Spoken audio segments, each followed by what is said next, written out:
Me voici donc seul sur la terre, n'ayant plus de frères, de prochains, d'amis, de société que moi-même. Le plus sociable et le plus aimant des humains en a été proscrit par un accord unanime. Ils ont cherché dans les raffinements de leur haine quel tourment pouvait être le plus cruel à mon âme sensible, et ils ont brisé violemment tous les liens qui m'attachaient à eux. J'aurais aimé les hommes en dépit d'eux-mêmes. Ils n'ont pu qu'en cessant de l'être se dérober à mon affection. Et voilà donc étrangers, inconnus, nuls enfin pour moi, puisqu'ils l'ont voulu. Mais moi, détaché d'eux et de tout, que suis-je moi-même? Voilà ce qui me reste à chercher. Malheureusement, cette recherche doit être précédée d'un coup d'œil sur ma position. C'est une idée par laquelle il faut nécessairement que je passe, pour arriver d'eux à moi. Depuis 15 ans et plus que je suis dans cette étrange position, elle me paraît encore un rêve. Je m'imagine toujours qu'une indigestion me tourmente, que je dors d'un mauvais sommeil, et que je vais me réveiller bien soulagé de ma peine en me retrouvant avec mes amis.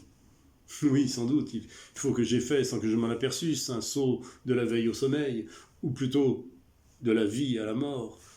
Tiré je ne sais comment de l'ordre des choses, je me suis vu précipité dans un chaos incompréhensible, où je n'aperçois rien du tout.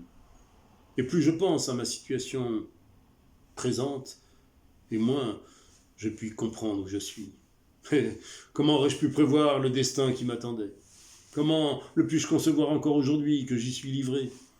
Pouvais-je, dans mon bon sens, supposer qu'un jour, moi, le même homme que j'étais, le même que je suis encore, je serais tenu sans le moindre doute pour un monstre, un empoisonneur, un assassin, que je deviendrais l'horreur de la race humaine, le jouet de la canaille, que toute la salutation que me feraient les passants serait de cracher sur moi, qu'une génération tout entière s'amuserait d'un accord unanime à m'enterrer tout vivant. Quand cette étrange révolution se fit, prise au dépourvu, j'en fus d'abord bouleversé.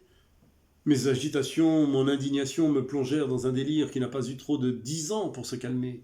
Et dans cet intervalle, tombé d'erreur en erreur, de faute en faute, de sottise en sottise, j'ai fourni par mes imprudences aux directeurs de ma destinée autant d'instruments qu'ils ont habilement mis en œuvre pour la fixer sans retour. Je me suis débattu longtemps, aussi violemment que vainement, sans adresse, sans art, sans dissimulation, sans prudence, franc, ouvert, impatient, emporté, je n'ai fait en me débattant que m'enlacer davantage et leur donner incessamment de nouvelles prises qu'ils n'ont eu garde de négliger. Sentant enfin tous mes efforts inutiles et me tourmentant à pure perte, j'ai pris le seul parti qui me restait à prendre, celui de me soumettre à ma destinée, sans plus regimber contre la nécessité. J'ai trouvé dans cette résignation le dédommagement de tous mes maux par la tranquillité qu'elle me procure, et qui ne pouvait s'allier au travail continuel d'une résistance aussi pénible qu'infructueuse. Une autre chose a contribué à cette tranquillité. Dans tous les raffinements de leur haine, mes persécuteurs en ont omis un que leur animosité leur a fait oublier.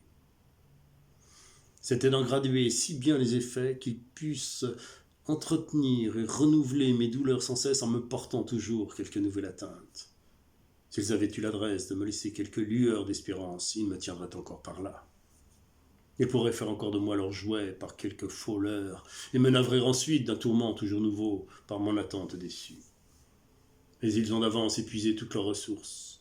En ne me laissant rien, ils se sont tout ôtés eux-mêmes. La diffamation, la dépression, la dérision, l'opprobre dont ils m'ont couvert ne sont pas plus susceptibles d'augmentation que d'adoucissement. Nous sommes également hors d'état, eux de les aggraver et moi de m'y soustraire. Ils se sont tellement pressés de porter à son comble la mesure de ma misère que toute la puissance humaine, aidée de toutes les ruses de l'enfer, n'y saurait plus rien ajouter. La douleur physique elle-même, au lieu d'augmenter mes peines, y ferait diversion. En m'arrachant des cris, peut-être elle m'épargnerait des gémissements, et les déchirements de mon corps suspendraient ceux de mon cœur. Qu'ai-je encore à craindre d'eux, puisque tout est fait? Ne pouvant plus empirer mon état, ils ne sauraient plus m'inspirer d'alarme. L'inquiétude et l'effroi sont des maux dont ils m'ont pour jamais délivré. C'est toujours un soulagement. Les maux réels ont sur moi peu de prise. Je prends aisément mon parti sur ce que j'éprouve, mais non pas sur ce que je crains. Mon imagination effarouchée les combine, les retourne, les étend et les augmente.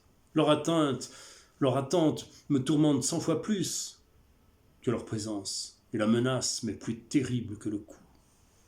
Sitôt qu'ils arrivent, l'événement leur ôtant tout ce qu'ils avaient d'imaginaire les réduit à leur juste valeur. Je les trouve alors beaucoup moindres que je ne me les étais figurés. Et même au milieu de ma souffrance, je ne laisse pas de me sentir soulagé.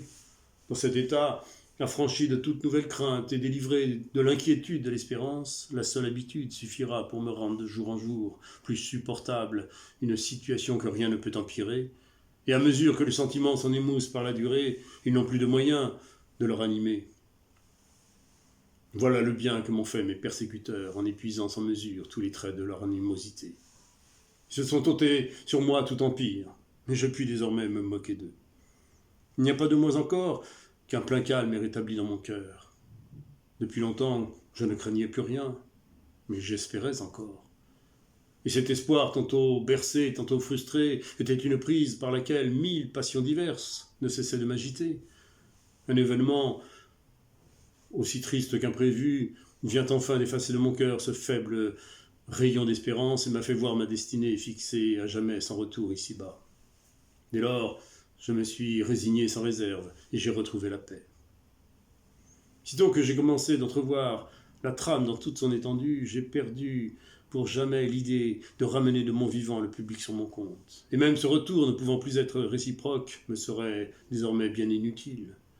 Les hommes auraient beau revenir à moi, ils ne me retrouveraient plus.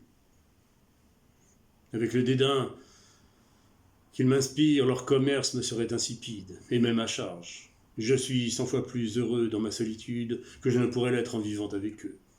Ils ont arraché de mon cœur toutes les douceurs de la société. Elle n'y pourrait plus germer de rechef à mon âge. Il est trop tard. Qu'ils me fassent désormais du bien ou du mal, tout m'est indifférent de leur part, et quoi qu'ils fassent, mes contemporains ne seront jamais rien pour moi.